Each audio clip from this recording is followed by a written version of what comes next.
Hello everyone, back tuning into today's video. We're going to have a look at the weather for the next week to 10 days for today's video. This takes us to around the 18th of October. Also extend out a bit beyond that with the extended GFS as well.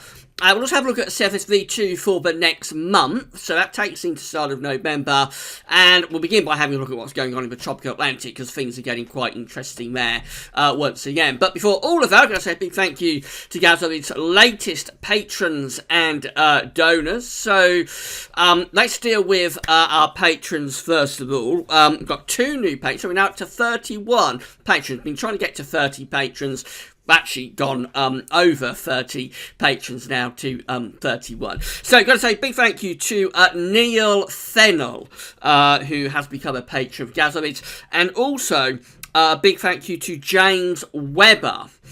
James has also become a patron for Gazovic. So this is the Gazovic patron page. If you would like to become a patron for Gazovic, I'll talk you through how you can do that in a second. And they've also had a donation via PayPal just come in as well from Garry Reason. A big thank you to Garry Reason for becoming Gazovic's latest donor through PayPal, and this is the gazovis.me PayPal page, so I'll talk you through how you can become a donor for Gazovis as well in a second. But we'll begin with Patreon. So if you would like to join Neil and James and become a patron for Gazovis, then all you have to do is come to the Gazovis Patreon page, sign up for an account, and then you can just give an ongoing monthly donation to Gazovic. It can be anything as little as $1 a month or upwards. By doing that, you become an official patron for Gazovic. As I say, we've got 31 patrons so far. I suppose our next target will be 40. So again, big thank you to all of the patrons for Gazovic. This is a monthly donation to Gazovic, although of course you cancel at any time. But the idea is that it's supposed to be like a monthly sort of thing. And then, of course, we've got the PayPal page as well. So if you would like to join Garry and many others and become a donor for Gazovic via PayPal, then this is really simple. Most people have got a PayPal account, so you're signing to that. And then you just pledge whatever amount of money you would like as an ongoing, as a one-off sort of monthly donation. So patrons ongoing, PayPal is one-off. And you're helping us to pay for our website. So you're helping to keep all of the content completely free of charge. There are costs associated with Gazovic, particularly in terms of the website. So you're just helping to fund the updates on the website and keep everything ticking over. We're primarily ads funded. We're going to remain ads funded as well. Primarily, it's just an extra sort of revenue stream as ad yields are diminishing year on year for various reasons, which I won't go into today's video. So, big thank you to all of the donors. Big thank you to all of the patrons for Gazovic, and a special thank you to Neil Fennell, to James Webber, and to Garry Reason for becoming the latest patrons and donors for Gazovic. Right, we'll crack on with the video. As I say, things are livening up a lot in the Atlantic Ocean at the moment. We've got 4 areas of interest now. So let's deal with this yellow X over here. First of all, over towards North Africa. We'll see what the National Hurricane Centre is saying about that. So this is Disturbance 1. It's got a 0% chance of cyclone formation in the next 48 hours. A broad, non-tropical low-pressure system located southeast of the Azores has not become any better organised or tropical or subtropical, has not become any better organised, and tropical or subtropical development is not anticipated. This low is expected to move southeastwards during the next couple of days, so over the next 48 hours it's got a 0% chance of becoming a cyclone, and in the next 5 days got a 0% chance of becoming a cyclone as well. Don't think we have to worry too much about that one. We've also got this orange X much further south in the tropical Atlantic off the coast of North Africa. That was a little bit more interesting. That's Disturbance 2 with a 40% chance of cyclone formation in the next 48 hours. An area of low pressure associated with a tropical wave is located several hundred miles south of the Cabo Verde Islands. Shower and thunderstorm activity has become more concentrated since last night, and a tropical depression could form actually with this during the next few days while it moves northwestward. By late this week, however, upper level winds are expected to become unfavourable for development. So if it's going to develop, it's going to have to get on with it. For the next 48 hours, we've got a 40% chance of becoming a tropical storm. In the next 5 days, we've got a 50% chance of becoming a tropical storm. But as I say, it's got to get going with it, because it hasn't become a tropical storm by the end of the week. Then conditions will be unfavourable. Where should we go next? Let's go to Leslie. Tropical storm Leslie just there, which has been meandering around, going nowhere fast for a very long time. Tropical storm Leslie is giving sustained winds of 50 miles an hour. We can see what they're forecasting Leslie to do. Now, this is quite interesting what's happening here. So, at the moment, Leslie is in that position. And it's a tropical storm, and Leslie going to remain as a tropical storm through to the middle part of the week, somewhere around there. But you'll notice by Thursday, Leslie is going back to a hurricane again, and presumably it would just be Category 1 hurricane. But this hurricane then starts pushing in that direction, so that by Saturday, Hurricane Leslie, as it will be by then if the forecast is right, is a very long way north indeed. It's getting up towards 35 to 40 degrees north, and it's not all that far from the coast of Portugal, just there. So another one of these very funny sort of hurricanes that are going to be a really long way north, much further north than you would typically expect to see a hurricane, somewhere between the Azores and Portugal by the weekend. So have to keep an eye on what's going on with Leslie.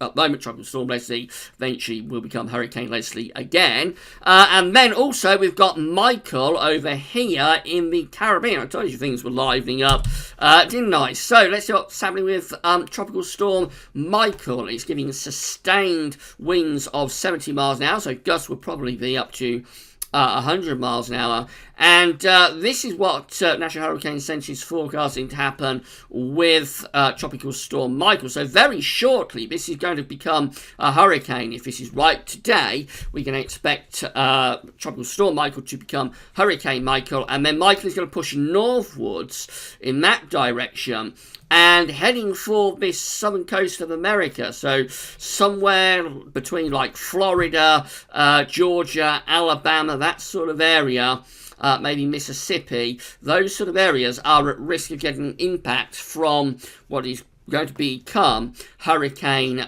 Michael. Now, I'm not sure how much this is going to strengthen over the next few days. We'll certainly have to keep an eye on it. But by sort of Thursday, that's when Michael looks like he's going to make landfall on that Gulf Coast of the United States. So I suspect we'll be hearing more about soon-to-be Hurricane Michael in the next few days. We'll be keeping a very, very close eye on that particular storm.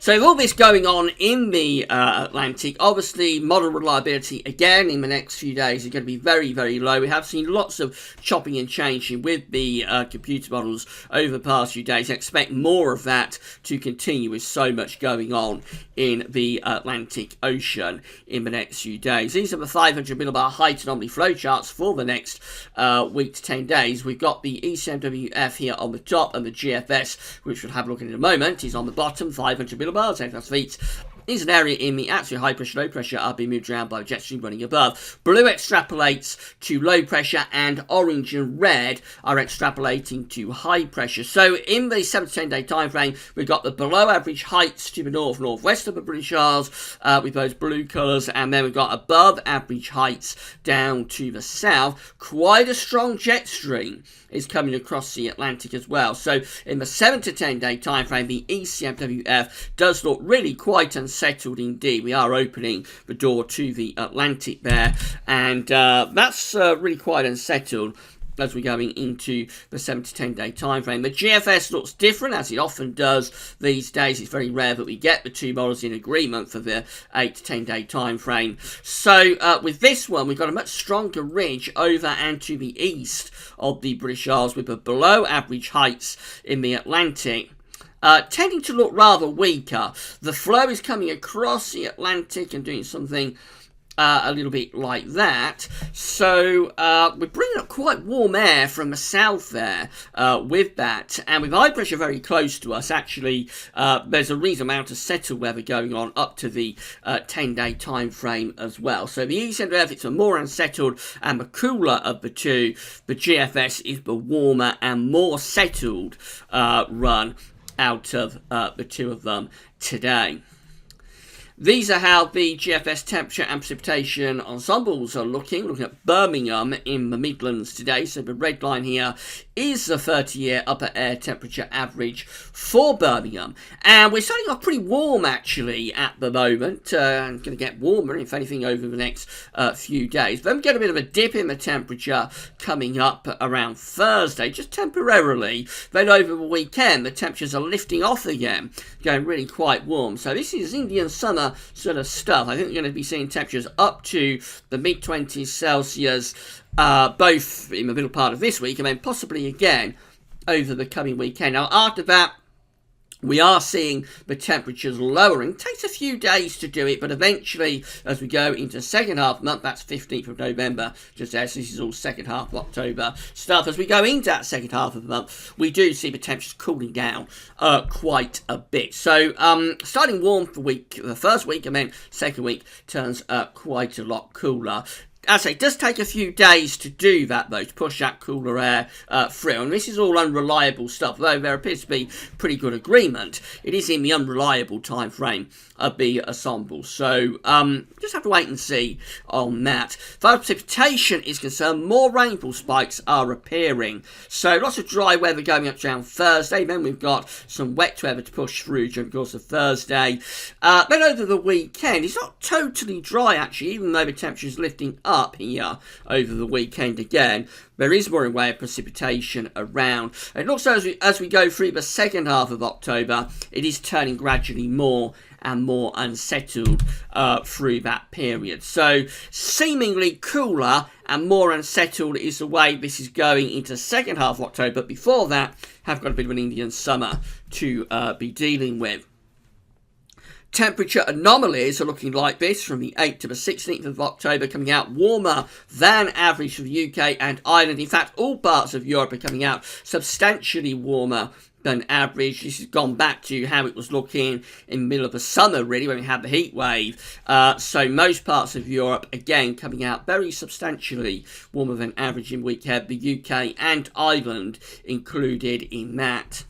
Precipitation anomalies still more or less drier than average, but not as dry as we've been seeing with these charts over the past few days. So for much of the UK and for Ireland, it's still slightly drier than average, but the really dry conditions is actually being pushed into more central and eastern parts of Europe with those bright red colours. So probably we're going to see this trending more unsettled, I think, as we look at it through the updates this week. And I would have thought starting to cool down a little bit as well, maybe, particularly as we get through to the end of the week with those temperature anomalies. Right, so this is how the GFS is looking for tomorrow, and we've got high pressure to the south of the country with low pressure to the north, so all of the lows are up there. The highs are kind of like down there from France, originating into central parts of Europe, and bringing up a pretty warm southerly or southwesterly wind. We go through to Wednesday, and those winds are actually going southerly then. So if you follow the isobars back, on Wednesday the air is originating from down here somewhere, down towards North Africa and the Med, and that air is wafting northwards on those southerly winds. As the upper air temperatures, they do look very warm for the middle part of the week, so I reckon there's an outside chance we might get to 25 degrees, somewhere like central London on Wednesday afternoon. That's about 70 Fahrenheit. Thursday brings a weather front in from off the Atlantic with this area of low pressure just here. So that weather front pushes into the country, bringing outbreaks of rain across the country. Could turn quite wet actually on Thursday. And with relatively warm and humid air associated with that, or ahead of that, there's an outside chance we might get some thundery showers being set off actually on Thursday. Friday looks rather stormy. We've got this area of low pressure just here to the northwest. Again, just bring gale force winds to much of northwestern Britain. But again, warm air is being pushed up from the southwest. By the way, notice that area of low pressure down there, that will be Hurricane Leslie, somewhere between Portugal and the Azores at the end of the week. A very long way north. We go through into Saturday. And this is the remains of Leslie just here. It won't be a hurricane then, but it will be a post-tropical storm to the west-southwest of Ireland. So we're in a very similar position to that storm that occurred a few weeks ago. And of course, very similar to what happened with Ophelia back last year. It does seem as though these storms are getting closer to us over the past year or so, I have to say. Hurricane Ophelia started this off last October, bringing all those really bizarre red skies with it. I've had a couple of storms, well, we have had one storm so far this season. Another one looks like it's going to do the same. Leslie looks like it's going to do the same sort of thing to the west of Ireland. Ahead of it again, we pump up these very warm southerly winds. That's that second rise in the temperature that we saw on the ensemble. Again, over the weekend, particularly Saturday, we might get those temperatures into the mid-20s Celsius down in the southeast. As the upper air temperature is looking really warm again, and that's a thickness line. So again, this line is a long way north of this time of year now. You don't normally see the 564 line that far north at this time of the year. It should be down here somewhere in the Mediterranean. So just again backing up the idea that we are bringing up some very warm air over the weekend. Then we go through to Sunday and beyond that, and things gradually start to turn more unsettled. It takes a while to really start to bring the Atlantic through. So, for example, we've gone to the early part of next week now, and we're still bringing up relatively warm air from a southerly direction. Not as warm as it will be over the weekend, but nevertheless still relatively warm. It's not until we get towards day 10 that finally the Atlantic does break through. So this is how things are looking by day 10, which is Thursday the 18th of October. And we're going into much cooler, wetter and windier conditions then, because that's a really long way off. It's unreliable, so let's just wait and see where that goes. In a more extended range, it is very unsettled, this particular GFS run, and a lot cooler as well. So maybe October will be one of those months that has a big temperature crash after a warm first half. This is how the ECMWF is looking. We know it's going to be more unsettled from the 500 millibar height anomaly flowcharts. This is Thursday, where we've got low pressure just out to the west of the country. There's the remains of Leslie down there. Well, that is Hurricane Leslie just down there, bottom left of chart as you're looking at it. We go into Friday and the weekend looking very unsettled, bringing up the southwesterly winds though, so it is going to be quite warm. But these low pressures are closer to us on Friday into next weekend. So wet and windy for the north and western country, mainly dry with very warm southwesterly or southerly winds down in the south and in the southeast as well.